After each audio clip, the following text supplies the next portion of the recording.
Video like जरूर कर लीजिए और ऐसे वीडियो लगातार फ्री में पाने के लिए चैनल को तुरंत सब्सक्राइब कर लीजिए और बेल आइकन को जरूर टैप कर लीजिए ताकि आगे भी सारे वीडियो आपको मिलते रहे। यूट्यूब में फॉलो करते हैं तो प्लीज ये वाला फ्री टेलीग्राम चैनल जरूर ज्वाइन कर लीजिएगा। सारे नोटिफिकेशन सारे अपडेट यहीं पे आते हैं, ध्यान रखिए।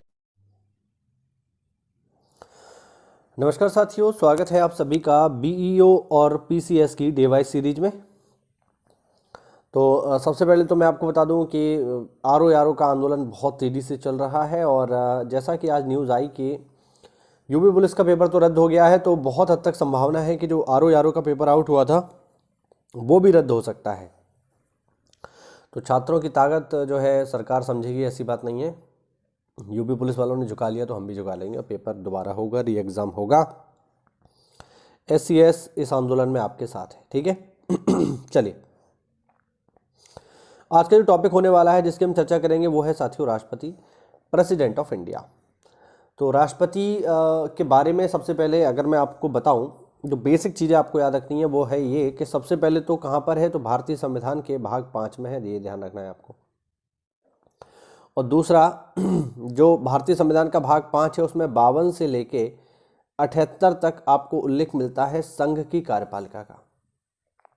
और संघ की कार्यपालिका की अगर मैं बात करूं तो संघ की कार्यपालिका में राष्ट्रपति, उपराष्ट्रपति, प्रधानमंत्री, मंत्रिमंडल और महान्यायवादी शामिल होते हैं। तो इसी क्रम में आज जिस टॉपिक की हम चर्चा करने वाले हैं वो है भारत का राष्ट्रपति। देखो, अगर मैं राष्ट्रपति की बात करूं साथियों, तो भारत में राष्ट्रपति का जो पद है वो इंग्लैंड की रानी के पद से प्रेरित है, ध्यान रखना, ठीक है। यानी भारत में जो दर्जा, या इंग्लैंड की अगर हम बात करें तो इंग्लैंड में जो दर्जा रानी का है वही दर्जा भारत में राष्ट्रपति का है, बिल्कुल सेम, कोई खास अंतर नहीं है। यानी भारत के राष्ट्रपति का जो पद है वो रानी से प्रेरित होकर ही बनाया गया है। कैसे प्रेरित होकर बनाया गया है कि इंग्लैंड की रानी राष्ट्र की प्रमुख तो है, इंग्लैंड की प्रमुख तो है, लेकिन उसके पास पावर कुछ भी नहीं है। वैसे ही भारत में राष्ट्रपति जो है संपूर्ण भारत का प्रमुख तो है, संघ की कार्यपालिका का प्रमुख तो हम उसे कह रहे हैं, लेकिन पावर उसके पास कुछ भी नहीं है। तो बस ये एक सम्मानजनक पद है। जो जिस तरीके से इंग्लैंड में रानी होती है उसी तरीके से भारत में राष्ट्रपति होता है। बट रानी और राष्ट्रपति में एक बड़ा अंतर ये है इंग्लैंड और भारत में कि रानी के लिए जो है किसी चुनाव की व्यवस्था नहीं है। ये हमेशा राज परिवार की अगर कोई महिला है तो वही बनेगी, ये आपको ध्यान रखना है। रानी कौन बनेगी? हमेशा राज परिवार की कोई महिला ही रानी बनेगी, ठीक है। यानी इंग्लैंड में चुनाव की व्यवस्था नहीं है रानी के लिए, यानी इंग्लैंड में किसी प्रकार की कोई गणतांत्रिक व्यवस्था नहीं है। लेकिन भारत के राष्ट्रपति का पद इस मामले में अलग है। हमारे यहाँ हर हाल में राष्ट्रपति का चुनाव होता है। तो ये एक बड़ा अंतर है इंग्लैंड की रानी और भारत के राष्ट्रपति में। लेकिन पावर की अगर हम बात करें, पद की बात करें, तो वो करीब करीब बराबर है, ठीक है। आई बात समझ में? अब एक एक करके देखते हैं। देखो, राष्ट्रपति भारत का राज्य प्रमुख होता है, वह भारत का प्रथम नागरिक है और राष्ट्र की एकता, अखंडता और सुदृढ़ता का प्रतीक है। ये भी आपको ध्यान रखना है, ठीक है। भारत का जो राष्ट्रपति है वो भारत का प्रथम नागरिक है। इसके अलावा आपको इसमें यह भी ध्यान रखना है कि जो राष्ट्रपति होता है साथियों, ठीक है, जो राष्ट्रपति है वो तीनों सेनाओं का सर्वोच्च कमांडर भी होता है। इस बात को भी आपको अच्छे से ध्यान रखना है, ठीक है। हाँ, आगे देखो, भारत के राष्ट्रपति के संवैधानिक अधिकारों की अगर हम बात करें तो देखो, पुनर्विचार के लिए विधायी विधेयक को वापसी का उसके पास अधिकार है। इनको हम आगे अच्छे से देखेंगे डिटेल में। कानून की अदालतों द्वारा दोषी ठहराए गए लोगों को क्षमा प्रदान कर सकता है ये। और तीसरा, लोकसभा को भंग करने का भी इसके पास संवैधानिक अधिकार है। ये आपको ध्यान रखना है, ठीक है। राष्ट्रपति की अगर हम बात करें साथियों, तो भारत में ऐसी व्यवस्था नहीं है कि कोई व्यक्ति एक या दो बार ही राष्ट्रपति बन सकता है, ऐसा कुछ नहीं है। भारत में कोई व्यक्ति कितनी बार भी राष्ट्रपति बन सकता है। अमेरिका के जैसे हमारे यहाँ बाउंडेशन नहीं। अमेरिका में कोई व्यक्ति अधिकतम 2 बार ही राष्ट्रपति बन सकता है, बट इंडिया में ऐसा नहीं है। इंडिया में तो बस जब तक आपको जनता चुनती रहे तब तक आप बनते रहिए। हालांकि जनता डायरेक्ट नहीं चुनती है, इनडायरेक्टली चुना जाता है, लेकिन फिर भी सत्ता पक्ष की अगर आपके साथ सहमति है तो फिर आप बनते रहोगे, कोई दिक्कत वाली बात नहीं है। ठीक है, अब हम देखेंगे राष्ट्रपति का चुनाव कैसे होता है। तो देखो, आपको सीधे सीधे ध्यान रखना है कि राष्ट्रपति का जो चुनाव है उसकी जो जो प्रक्रिया है वो आपको बिल्कुल पता होनी चाहिए, पेपर में खूब पूछता है। उस प्रक्रिया का नाम है एकल, लिख देता हूं यहां पे, एकल संक्रमणीय मत प्रणाली। ये आपको स्पेशल ध्यान रखना है, ठीक है। हाँ, ये है भारत के राष्ट्रपति की निर्वाचन प्रक्रिया। और ये जो प्रक्रिया है जो मैंने यहाँ लिखी है, ये ना केवल राष्ट्रपति बल्कि उपराष्ट्रपति और राज्यसभा में भी इसी विधि से चुनाव किया जाता है, ध्यान रखना, ठीक है। यानी इस विधि से भारत में 3 चुनाव किए जाते हैं, राष्ट्रपति का, उपराष्ट्रपति का और राज्यसभा का, ठीक है। ध्यान रखना है आपको, ये तीनों चुनाव एक ही विधि से होते हैं और इस विधि का नाम है एकल संक्रमणीय मत प्रणाली, ठीक है। तो कोई पूछे किस तरीके से चुनाव होगा तो आप बताओगे सिंगल ट्रांसफरेबल वोट सिस्टम। इसका जो अंग्रेजी रूपांतरण है वो है सिंगल ट्रांसफरेबल वोट सिस्टम। इस विधि से राष्ट्रपति का चुनाव होता है। आई बात समझ? आगे देखो, अब हम देखें कि आखिरकार राष्ट्रपति के चुनाव में वोट कौन कौन करता है, ठीक है। अब जब चुनाव हो रहा है तो वोट भी करेंगे। तो देखो यहाँ पर मैं आपको स्पष्ट कर दूं कि राष्ट्रपति का जो चुनाव होता है साथियों, वो अप्रत्यक्ष होता है। ये बात आपको ध्यान रखनी है, राष्ट्रपति का चुनाव अप्रत्यक्ष होगा। अप्रत्यक्ष से मतलब यहाँ पर यह है कि राष्ट्रपति के चुनाव में देश की जनता सीधे सीधे भाग नहीं लेती। क्या आप में से किसी ने राष्ट्रपति के चुनाव में वोट डाला है कभी? याद कर लो अच्छे से, फिर मुझे बताओ। तो इसका जवाब आएगा नहीं, हमने कभी नहीं डाला, बिल्कुल नहीं डाला होगा, क्योंकि आपको वोट डालने का अधिकार ही नहीं है, ठीक है। तो भारत की जनता सीधे सीधे राष्ट्रपति के चुनाव में भाग नहीं लेती है। फिर कैसे लेती है? इनडायरेक्ट वे में लेती है। कैसे? हम वोट किसको करते हैं? हम वोट करते हैं अपने सांसद को, या हम वोट किसको करते हैं? अपने विधायक को। तो हमने वोट किया विधायक या सांसद को, अब वो विधायक या सांसद हमारा वोट लेकर के जाएगा और वो राष्ट्रपति को वोट डालेगा। तो ध्यान रखना है, इसका चुनाव किस विधि से हो रहा है? अप्रत्यक्ष तरीके से ये चुनाव हो रहा है, आपको ध्यान रखना है।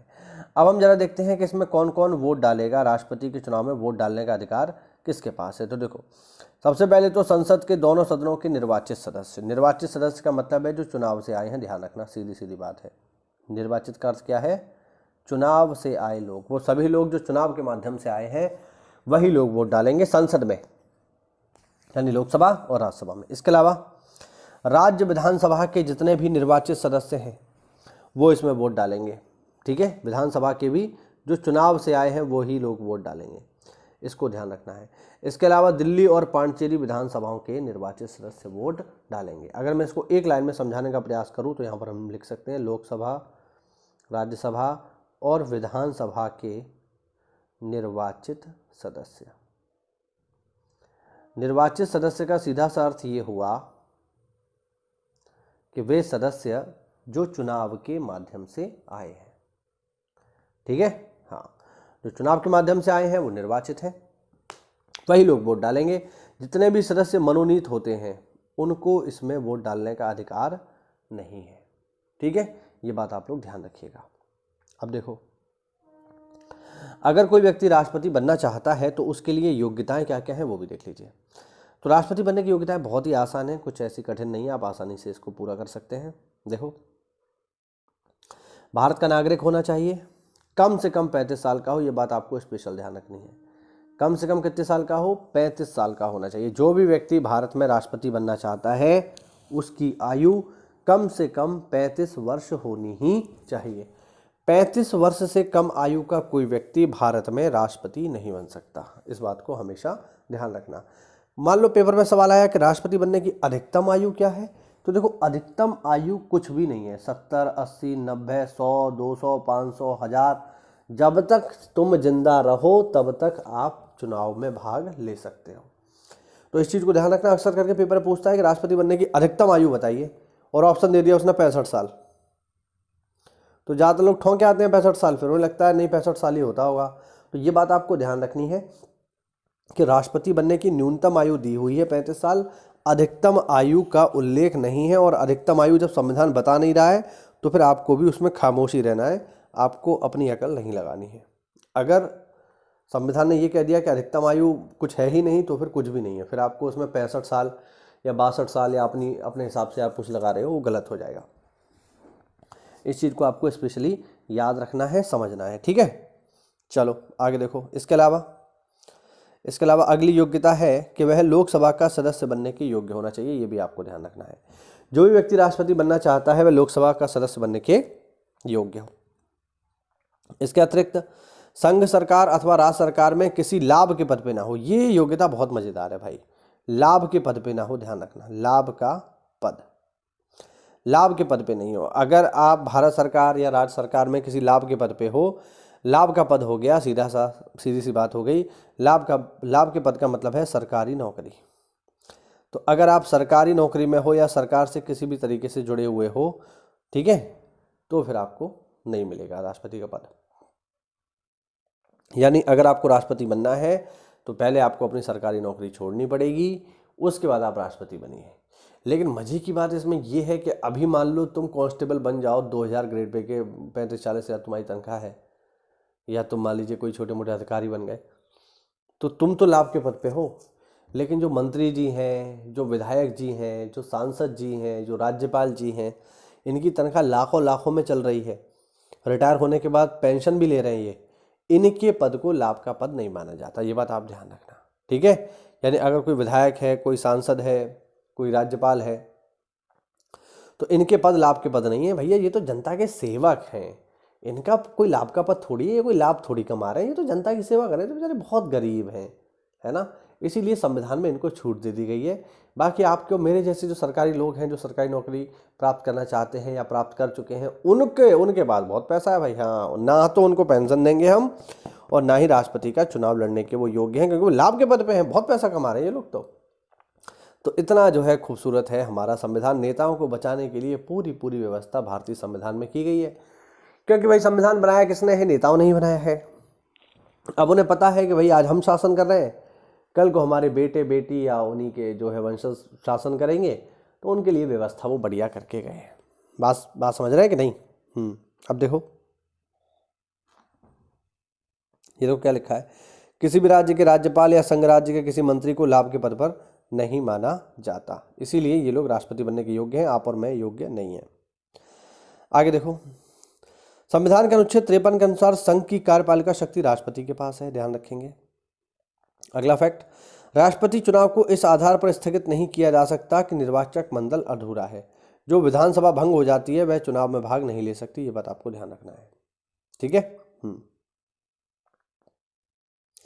राष्ट्रपति के चुनाव में किसी व्यक्ति के नामांकन के लिए न्यूनतम 50 निर्वाचकों का प्रस्तावक होना आवश्यक है, और आगे 50 निर्वाचकों को नामांकन पत्र का अनुमोदन भी आवश्यक है। यानी अगर कोई व्यक्ति राष्ट्रपति बनना चाहता है, ठीक है, तो 50 लोग तो आपके कौन हो? प्रस्तावक हो। यानी 50 विधायक और सांसद ये कहें कि हम इनको चुनाव लड़ाना चाहते हैं, और 50 सांसद विधायक ये कहें, मतलब 50 उसमें से 30 सांसद हो सकते हैं, 20 विधायक हो सकते हैं, इस तरीके से कुल 50 लोग होने चाहिए वो जो राष्ट्रपति के चुनाव में वोट डालें। और राष्ट्रपति चुनाव में वोट कौन डालते हैं? विधायक और सांसद।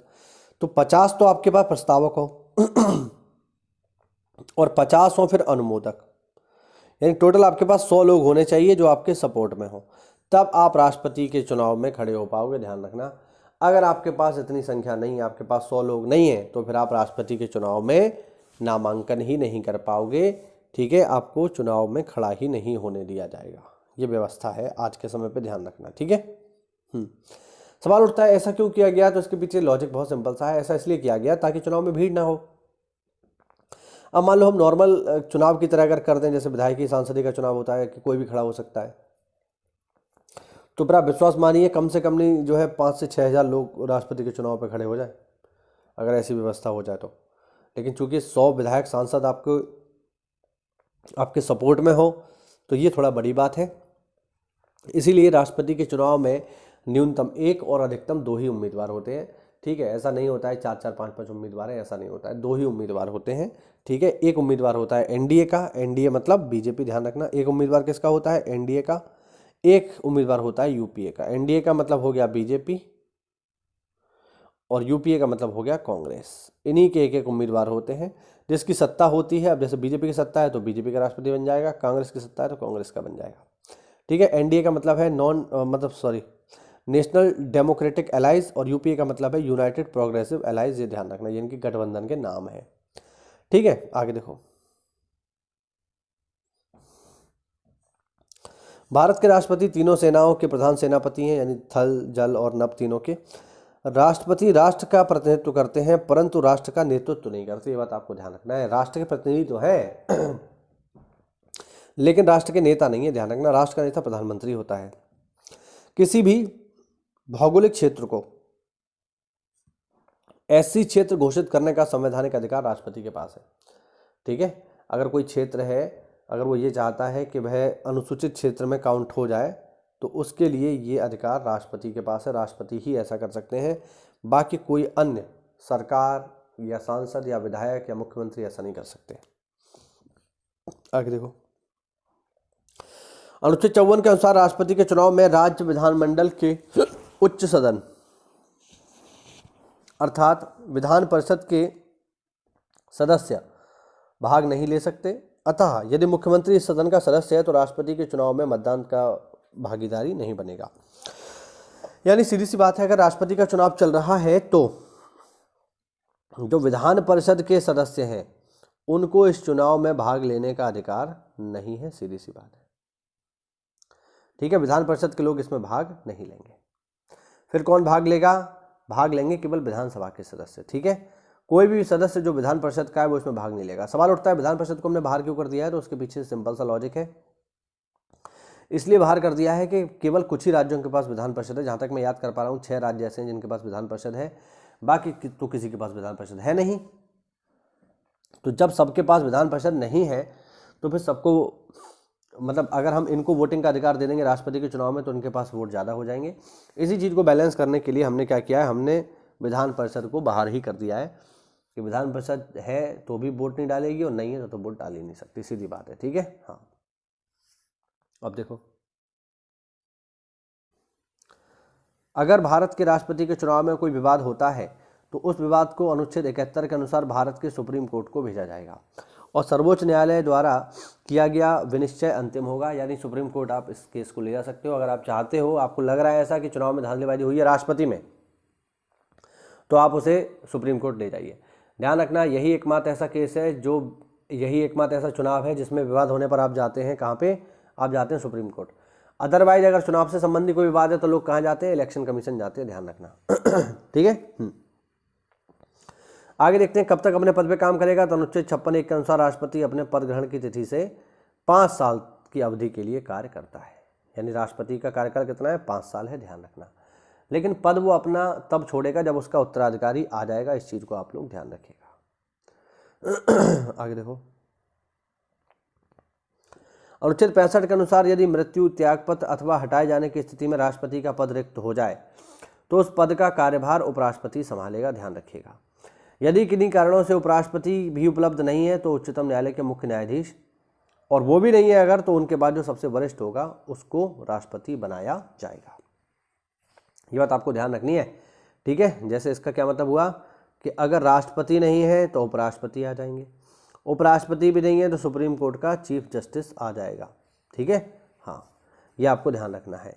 तो अगर पेपर में ये सवाल पूछा गया है कि बताइए ऐसे कौन से सुप्रीम कोर्ट के जज हैं जो भारत के राष्ट्रपति बने हैं, तो उनका नाम आप लोग नोट कर लेना। वो है एम हिदायतुल्ला। एम हिदायतुल्ला। ठीक है, हाँ, ये वो सुप्रीम कोर्ट के जज हैं जिनको राष्ट्रपति बनने का अवसर मिला है। अनुच्छेद 53 के अनुसार संघ की कार्यपालिका शक्ति राष्ट्रपति में निहित होगी। ठीक है, जिसका प्रयोग वह संविधान के अनुसार स्वयं या अपने अधीनस्थ अधिकारियों के द्वारा करेगा। इस प्रकार भारतीय संघ की कार्यपालिका का अध्यक्ष राष्ट्रपति होता है। ये बात सच है। अब देखो, अब हम बात करते हैं थोड़ा प्रधानमंत्री की। देखो भाई, अनुच्छेद 74 के अनुसार प्रधानमंत्री मंत्रिपरिषद का प्रधान होता है। ठीक है,